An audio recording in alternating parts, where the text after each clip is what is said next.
Aksai चिन एक ऊंचाई पर बसा रेगिस्तान इलाका है जो लद्दाख के पूर्वी हिस्से में आता है। ये क्षेत्र तकरीबन 38,000 वर्ग किलोमीटर में फैला हुआ है, मतलब पूरा केरल राज्य जितना बड़ा। राज्य के नक्शों में ये आज भी लद्दाख का हिस्सा है, लेकिन 1962 के बाद से चीन के कब्जे में है। अक्साई चीन का स्ट्रेटेजिक इम्पोर्टेंस बहुत ज्यादा है, क्योंकि ये इलाका चीन के शिनजियांग और तिब्बत को जोड़ता है, यानी एक बहुत बड़ा लैंड ब्रिज जैसा है। चीन ने यहीं से एक G219 हाईवे बनाया है, जो उसके मिलिट्री और लॉजिस्टिक मूवमेंट के लिए बेहद अहम है। 1950 के दशक जब चीन ने चुपके से रोड बना दी। 1950 में जब चीन ने तिब्बत पर कब्जा किया, तब उसे महसूस हुआ कि तिब्बत और शिनजियांग के बीच कोई मजबूत कनेक्शन नहीं है। तब उसने गुप्त रूप से अक्साई चिन के जरिए एक सड़क बनानी शुरू कर दी, और भारत को वो भी बिना बताए। इस सड़क का नाम था G219 हाईवे, और हैरानी की बात यह थी कि भारत को इसका पता कई सालों बाद चला। 1957 में एक चीनी अखबार ने इस सड़क का जिक्र किया। तब भारत को झटका लगा कि इतना बड़ा हिस्सा चीन के कब्जे में चला गया है। इंडियाज रिस्पॉन्स, कंफ्यूजन और गलतियां। जब इंडिया को पता चला कि चाइना ने अक्साई चिन में रोड बना दी है, तब तक सिचुएशन आउट ऑफ कंट्रोल हो चुकी थी। इंडिया के लीडर्स के बीच में कंफ्यूजन था। कुछ नेता इसे बंजर जमीन मानकर महत्वहीन कहते थे, जबकि कुछ इसे राष्ट्रीय सुरक्षा का बड़ा मुद्दा मानते थे। तत्कालीन प्रधानमंत्री जवाहरलाल नेहरू ने पहले इसे हल्के में लिया और कहा, वहां तो एक घास का तिनका तक नहीं उगता। लेकिन जब चीन की गतिविधियां बढ़ने लगी, तो भारत ने अपनी नीति बदली और शुरू की फॉरवर्ड पॉलिसी।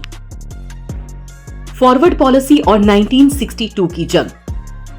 1960 के बाद भारत ने अक्साई चीन में अपनी चौकियां बनानी शुरू की, ताकि अपना दावा मजबूत किया जा सके। ये कदम नेहरू जी और रक्षा मंत्री कृष्ण मेनन का था, लेकिन यही कदम चीन को उकसाने वाला साबित हुआ। अक्टूबर 1962 में चीन ने अचानक हमला किया। गालवान, पैंगोंग त्सो और रेजांगला जैसे इलाके में भारतीय सेना को पीछे ढकेल दिया। युद्ध सिर्फ एक महीना चला, लेकिन भारत ने अक्साई चीन को हमेशा के लिए खो दिया। युद्ध के बाद भारत अक्साई चीन को वापस क्यों नहीं ले सका?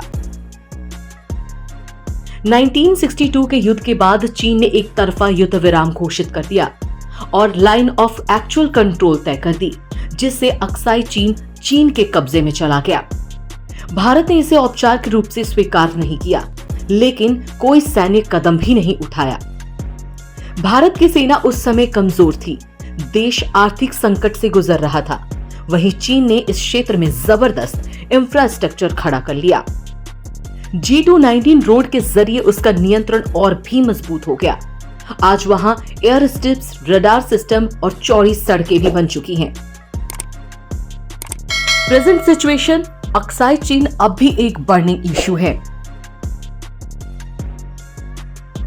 आज भी भारत अक्साई चीन को अपना हिस्सा मानता है। आधिकारिक नक्शों में ये भारत के भीतर दिखाया जाता है, लेकिन जमीनी हकीकत ये है कि चीन का पूरी तरह इस पर कब्जा है।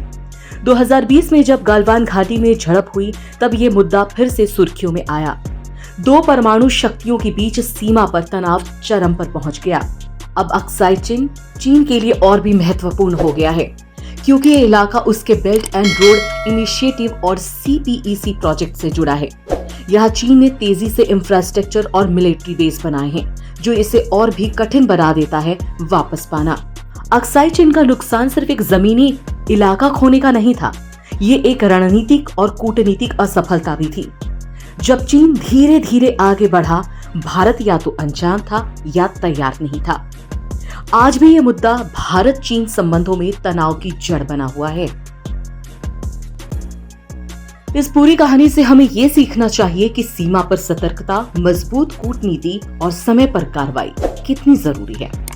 अक्साई चीन को वापस पाना आसान नहीं, लेकिन इतिहास को समझना भविष्य के फैसलों के लिए जरूरी है। वीडियो कैसा लगा कमेंट करके जरूर बताएं। लाइक करें, शेयर करें और चैनल को सब्सक्राइब करना बिल्कुल ना भूलें, ताकि ऐसे ही जरूरी टॉपिक पर हम आपको जानकारियां पहुंचाते रहें।